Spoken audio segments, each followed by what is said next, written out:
Hello friends, कैसे हैं आप सभी का स्वागत है हमारे इस एजुकेशनल चैनल पे। तो अभी जो पीएचडी एंट्रेंस एग्जामिनेशन के लिए डेट आई हुई है 29, 30 और 28 को भी कुछ यूनिवर्सिटी के पेपर हैं, तो उसको ध्यान में रखते हुए मैंने पीवाईक्यू क्वेश्चंस और जो इंपॉर्टेंट क्वेश्चन आपके सिलेबस के अकॉर्डिंग वो डिज़ाइन किए हैं। अगर आपकी आज की जो क्लास होने वाली है वो आपके लिए काफ़ी इंपॉर्टेंट रहने वाले हैं, क्योंकि आज की जो क्लास है थोड़ी हट के तैयार की गई है। उसमें आपके टॉपिक्स वगैरह शामिल किए गए हैं, आपको सिलेबस को ध्यान में रखते हुए, और क्वेश्चन आंसर के फॉर्मेट में आज की ये क्लास होने वाली है। तो एंड तक बने रहिए और आपकी इस क्लास में आपके एग्जामिनेशन में क्वेश्चन देखने को मिलेंगे। तो ये today session PhD research methodology important question answer PYQ solution class आपकी रहने वाली है। तो क्लास के एंड तक बने रहिए, और अगर आपको ये क्लास अच्छी लगती है उसका फीडबैक मेरे को कमेंट सेक्शन में बताना, ताकि आपकी जो कल क्लास आने वाली है वो इसी प्रकार से डिज़ाइन की जाएगी। ये क्लास आज की आपको 9 PM को अवेलेबल हो जाएगी चैनल पे, और नेक्स्ट जो कल की क्लास है वो 1 PM को आपको देखने को मिलेगी। तो देखते हैं आज की क्लास में आपके टॉपिक्स कौन कौन से शामिल किए गए हैं। इसमें सबसे पहले आपकी हाइपोथेसिस टेस्टिंग जो टॉपिक है ये शामिल किया गया है। Data collection and descriptive analysis ये शामिल किया गया है। फिर आपकी सैम्पलिंग होगी, प्रोबेबिलिटी होगी और थ्योरी ऑफ प्रोबेबिलिटी है, ये शामिल की गई है। तो आज की क्लास आपके लिए बहुत इंपॉर्टेंट रहने वाली है। और अगर आपको इसी प्रकार की और भी क्लास चाहिए तो मेरे को कमेंट सेक्शन में बताना। अदरवाइज हमारा जो पहले का क्वेश्चन MCQ क्वेश्चन का फॉर्मेट है वही फॉलो किया जाएगा।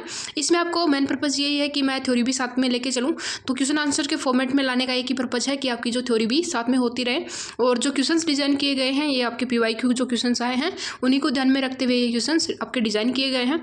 तो क्वेश्चंस और आंसर आज की क्लास में होने वाले हैं। क्लास जैसी भी आपको लगे, अच्छी लगे, बुरी लगे, तो लाइक डिसलाइक करके मुझे आप कमेंट सेक्शन में बताना। और पीडीएफ के लिए आप टेलीग्राम चैनल ज्वाइन कर सकते हैं, और पहले वाली जो पीडीएफ है उसके लिए आपकी क्वेरीज आती है, तो आप प्लीज़ जो चैनल है चैनल की फाइल्स में जाके आप वहाँ पे फाइल्स चेक करिए। वहाँ पे पीपीटी आपकी पिछले वाली क्लासों की अवेलेबल करवा रखी है, फ्री ऑफ कॉस्ट आपकी पीपीटी वहाँ पे अवेलेबल है। आज की क्लास में जो फर्स्ट क्वेश्चन है यहाँ पे आपकी जो देखो टॉपिक का नाम दिया गया है हाइपोथेसिस टेस्टिंग। तो यहाँ पे जो क्वेश्चन है, क्वेश्चन नंबर फर्स्ट है कि हाइपोथेसिस टेस्टिंग का उद्देश्य क्या है।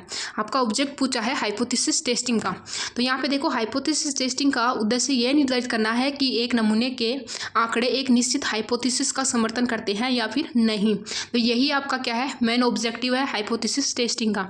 हाइपोथेसिस टेस्टिंग का मुख्य उद्देश्य है हाइपोथेसिस ये नमूने के आंकड़ों का एक निश्चित हाइपोथेसिस का समर्थन करते हैं या फिर नहीं करते हैं। तो समर्थन करते हैं या फिर नहीं करते हैं इसका पता लगाना ही आपकी हाइपोथेसिस टेस्टिंग कहलाती है। ठीक है, नेक्स्ट क्वेश्चन आपका है क्वेश्चन नंबर सेकंड।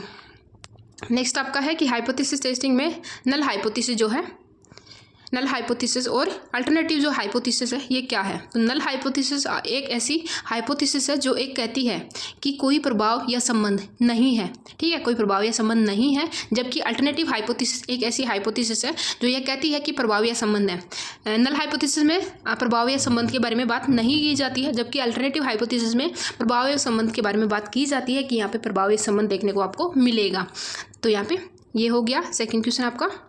नेक्स्ट है कि ये इसका इंग्लिश ट्रांसलेट है। ठीक है, आप इंग्लिश मीडियम वाले स्टूडेंट यहाँ पे देख सकते हैं, कैंडिडेट जो भी हैं। नेक्स्ट आपका है हाइपोथेसिस टेस्टिंग में टेस्ट स्टैटिस्टिक क्या है। ठीक है, स्टैटिस्टिक क्या है। तो टेस्ट स्टैटिस्टिक एक संख्यात्मक मान है जो नमूने के आंकड़े के आधार पर गणना की जाती है, और यह निर्धारित करने में मदद करती है कि नल हाइपोथेसिस जो है को अस्वीकार करना है या नहीं। तो यहाँ पे देख लीजिए, इस प्रकार के आपके क्वेश्चन देखने को मिलते हैं नल हाइपोथेसिस से। ठीक है, हाइपोथेसिस टेस्टिंग से ऐसे क्वेश्चन आपके एग्जाम में पूछे भी गए हैं। तो आपके सिलेबस को ध्यान में रखते हुए क्लास डिजाइन की गई है, क्वेश्चन आपके उसी प्रकार से तैयार किए गए हैं। हाइपोथेसिस टेस्टिंग में पी वैल्यू क्या है। मैंने ऑलमोस्ट जितने भी यूनिवर्सिटी के अभी पेपर हुए हैं उनमें ये क्वेश्चन पी वैल्यू का जरूर से पूछा गया है। तो पी वैल्यू एक संभावना मान है जो यह दर्शाता है कि नल हाइपोथेसिस जो नल हाइपोथेसिस है को अस्वीकार करने की संभावना कितनी है, यदि वास्तव में नल हाइपोथेसिस सच है। अगर नल हाइपोथेसिस आपकी ट्रूथ है तो आपकी जो उसको नल हाइपोथेसिस को अस्वीकार करने की जो संभावना है वो कितनी है, इसी को क्या कहते हैं, पी वैल्यू कहा जाता है। नेक्स्ट इसका हिंदी इंग्लिश ट्रांसलेट है। फिफ्थ क्वेश्चन आपका है कि हाइपोथेसिस टेस्टिंग में टाइप 1 और टाइप 2 एरर जो है, त्रुटि है, ये क्या है। तो टाइप 1 त्रुटि तब होती है जब नल हाइपोथेसिस को अस्वीकार कर दिया जाता है जबकि वास्तव में वह सच होती है। तो सत्य चीज़ को अस्वीकार करना और गलत चीज़ को स्वीकार करना, ये आपकी क्या है, टाइप 1 त्रुटि और टाइप 1 त्रुटि दोनों एक दूसरे की अपोजिट है। तो यहाँ पे देखो त्रुटि 1, ठीक है, टाइप 1 त्रुटि तब होती है जब नल हाइपोथेसिस को अस्वीकार कर दिया जाता है जबकि वास्तव में यह सच है। जबकि टाइप 2 एरर जो त्रुटि है तब होती है जब नल हाइपोथेसिस को अस्वीकार कर लिया जाता है जबकि वास्तव में वह गलत है। नेक्स्ट आपका है इसका इंग्लिश। नेक्स्ट टॉपिक आपका है data collection and descriptive analysis. Data संग्रहण के उद्देश्य क्या हैं? तो डेटा संग्रहण के जो ऑब्जेक्टिव है उनको पूछा है आपसे। तो डेटा संग्रहण के उद्देश्य है शोध प्रश्नों का उत्तर देना, समस्याओं का समाधान करना और निर्णय लेने के लिए आवश्यक जानकारी प्रदान करना। नेक्स्ट आपका यहाँ पे है कि डेटा संग्रहण के तरीके क्या हैं। ठीक है, डेटा संग्रहण के तरीके क्या है? डेटा संग्रहण के तरीके आपके सर्वेक्षण हो सकता है, प्रयोग हो सकता है, अन्वेषण हो सकता है, मामला अध्ययन हो सकता है। नेक्स्ट है कि वर्णनात्मक विश्लेषण क्या है? वर्णनात्मक विश्लेषण एक ऐसी प्रक्रिया है जिसमें डेटा को संक्षेप में प्रस्तुत किया जाता है और इसके मुख्य पहलुओं को उजागर किया जाता है। नेक्स्ट आपका क्वेश्चन है कि वर्णनात्मक विश्लेषण में उपयोग किए जाने वाले सांख्यिकीय उपाय क्या हैं? वर्णनात्मक विश्लेषण में उपयोग किए जाने वाले सांख्यिकीय उपाय माध्य, माध्यिका और सबसे अधिक बार होने वाला आपका क्या है? बहुलक यहाँ पे काम में लिया जाता है। नेक्स्ट है हमारे यहाँ पे डेटा को प्रस्तुत करने के लिए उपयोग किए जाने वाले ग्राफ और चार्ट क्या है? डेटा को प्रस्तुत करने वाले आंसर इसका है कि डेटा को प्रस्तुत करने के लिए उपयोग किए जाने वाले ग्राफ और चार्ट है बार चार्ट है, पाई चार्ट है, लाइन चार्ट है और हिस्टोग्राम है। तो इस प्रकार से आपका डेटा को प्रस्तुत करने के उपयोग किए जाने वाले जो है सामग्री है वो आपकी ग्राफ हो सकता है, चार्ट हो सकता है, बार चार्ट हो सकता है, पाई चार्ट हो सकता है, लाइन चार्ट हो सकता है, लाइन ग्राफ हो सकता है और हिस्टोग्राम हो सकता है। नेक्स्ट आपका है कि डाटा संग्रहण और वर्णनात्मक विश्लेषण में नैतिकता का महत्व क्या है? डेटा संग्रहण और वर्णनात्मक विश्लेषण में नैतिकता का महत्व है क्योंकि यह सुनिश्चित करता है कि डेटा को निष्पक्ष और पारदर्शी तरीके से संग्रहित और विश्लेषित किया जाता है। नेक्स्ट आपका है टॉपिक आपका सैम्पलिंग का है। ठीक है, सैम्पलिंग नमूनाकरण क्या है और इसका उद्देश्य क्या है? ठीक है, तो इसका आंसर है कि नमूनाकरण एक ऐसी प्रक्रिया है जिसमें एक बड़े समूह में एक छोटी प्रतिनिधि समूह चुना जाता है जिससे समग्र समूह के बारे में अनुमान लगाया जा सकता है। वह क्या है? आपकी सैम्पलिंग है कि एक बड़ा समूह है जिसमें से आपको क्या करना है? छोटे का प्रतिनिधित्व करना है जो संपूर्ण समूह का प्रतिनिधित्व करता है, तो उसको क्या कहा जाता है? नमूना कहा जाता है। ठीक है, उसके अनुसार संपूर्ण समूह का अनुमान लगाया जा सकता है, वह नमूनाकरण कहलाता है। नेक्स्ट आपका रह जाएगा what is the sampling and what is the purpose. ये आपका इंग्लिश ट्रांसलेट है। आपको कंटेंट में कोई दिक्कत नहीं आएगी, आपके दोनों लैंग्वेज में आपको कंटेंट प्रोवाइड करवाया जाता है। नमूनाकरण के प्रकार क्या है? नमूनाकरण के मुख्य जो प्रकार हैं, टाइप्स हैं, वो आपके हैं यादृच्छिक नमूनाकरण, सुविधा नमूनाकरण और उद्देश्य नमूनाकरण। ये आपके 3 टाइप यहाँ पे बताए गए हैं। मेन टाइप है, बाकी इसके टाइप्स और भी हैं। जो क्वेश्चंस आए हैं उसी अकॉर्डिंग ये क्वेश्चन लेके आई हूँ, तो आई होप आपको अच्छे लगे होंगे। यादृच्छिक नमूनाकरण क्या है और इसके लाभ क्या है? तो यादृच्छिक नमूनाकरण के बारे में आपसे पूछा है और इसके प्रॉफिट भी पूछे हैं।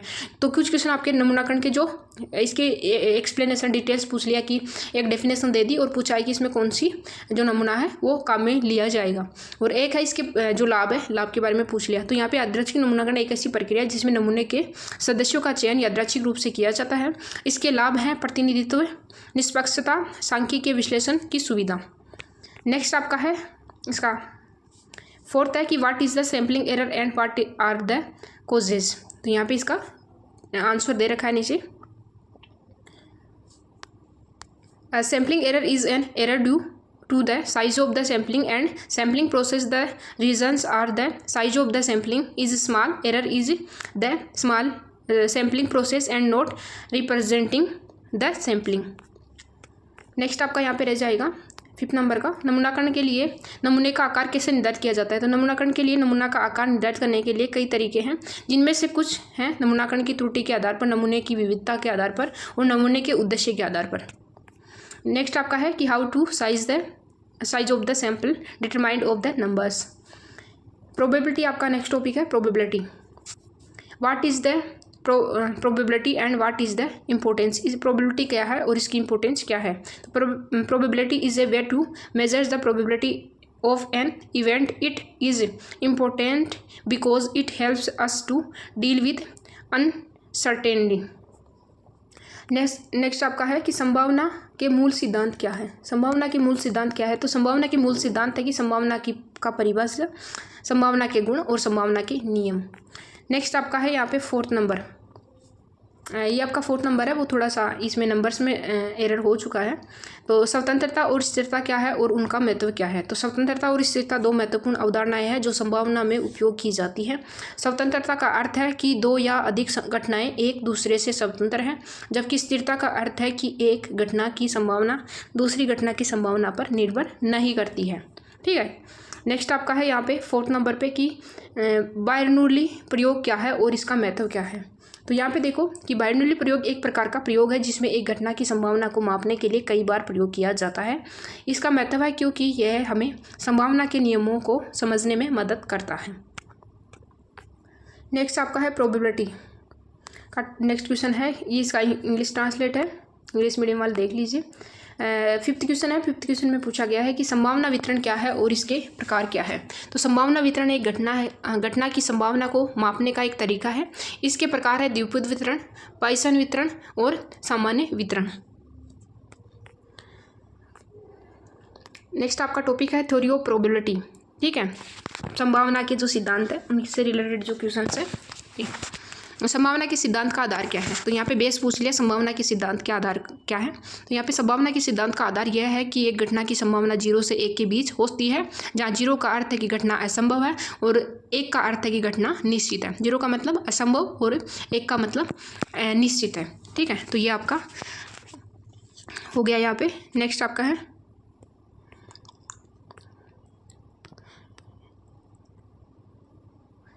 कोलमोगोरोव के संभावना के अक्षय मान क्या है। तो यहाँ पे कोलमोगोरोव की संभावना के अक्षय मान निम्नलिखित देता है। संभावना का मान 0 से 1 के बीच होता है, संभावना का मान घटना की संभावना के अनुपात में होता है और संभावना का मान घटना की संभावना के अनुपात में होता है। नेक्स्ट आपका है